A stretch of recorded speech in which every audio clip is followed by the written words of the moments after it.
Ako! Si Satanas!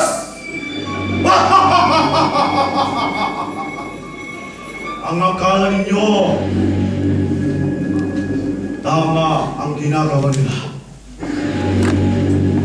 Gawain ko rin nangin kayo! Ikaw kayo sa katotohanan! Upang hindi kayo sumunod kay Kristo! Ako si Satanas! Hindi nyo alam ng pagkakaakala ninyo ay maganda ang iyong mga ginagawa. Pero nililing lang ko kayo para hindi kayo sumunod kay Kristo. Ako si Satanas!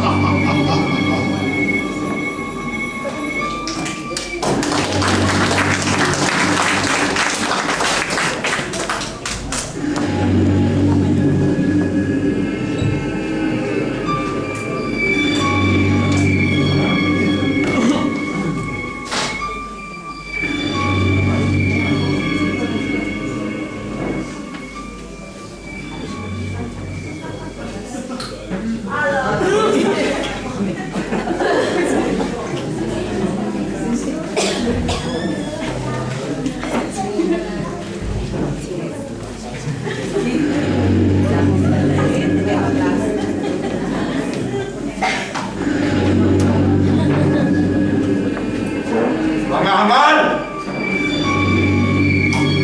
Nabarito ako! Upang magwasak! Magnakaw!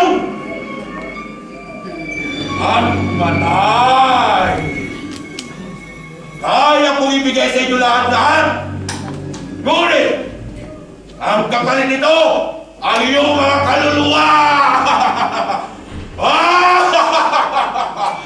Ako! Si Satanas, ang hari na sa liputan, kaya kong ibigay sa inyo lahat. Ngunit, ang kapalit nito'y inyong mga kaluluwa. Ako na siyang tunay na nagbabayan sa inyong mga buhay. Ako na siyang tunay na nagbibigay sa inyong mga pangangailangan. Ako ang siyang tunay na nagliligaw sa inyong mga landas at tunay na nagmamayari sa inyong mga buhay at ako mismo ang iyong sambahin! Ako! Si Satanas! Ang hari ng kadiliman na siyang tunay ng inyong sambahin! At ako rin ang kikitil sa inyong mga buhay at ako ang siyang maghihintay sa impyerno sa aking kaharian. Ihintay ko kayo, kayong lahat. Magkita-kita tayo sa impyerno hanggat wala sa puso nyo ang Kristo. Maghihintay ako sa aking kaharian. Tandaan niyo yan. Wala kang kaharian.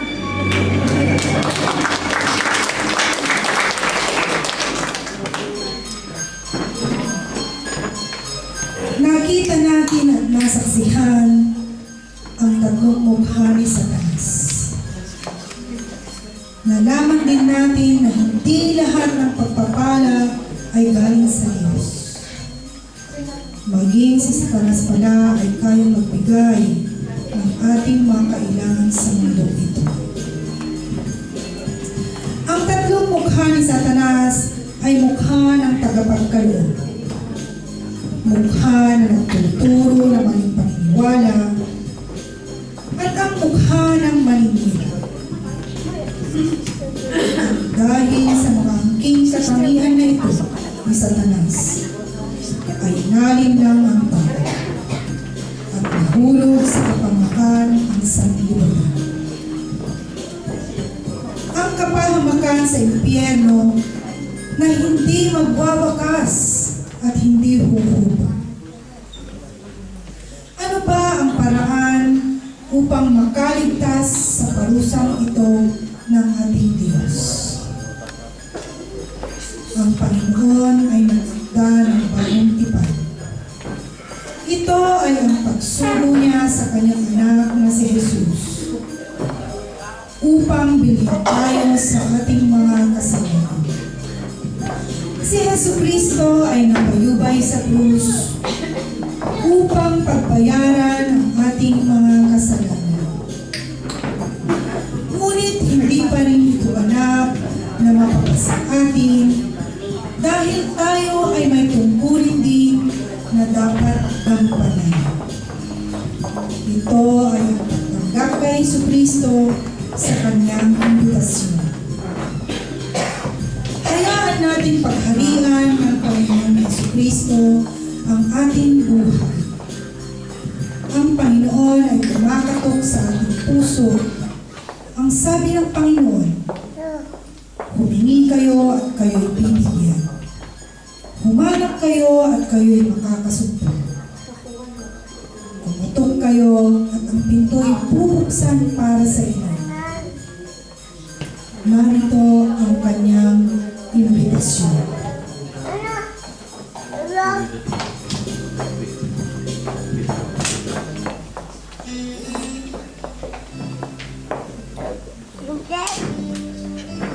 Narito ako, makatok sa inyo mga puso. Nais kong pagharian ang inyong mga buhay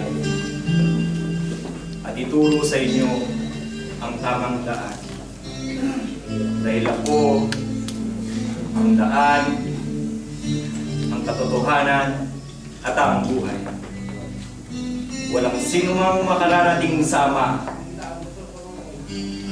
maliban sa pamamagitan ko.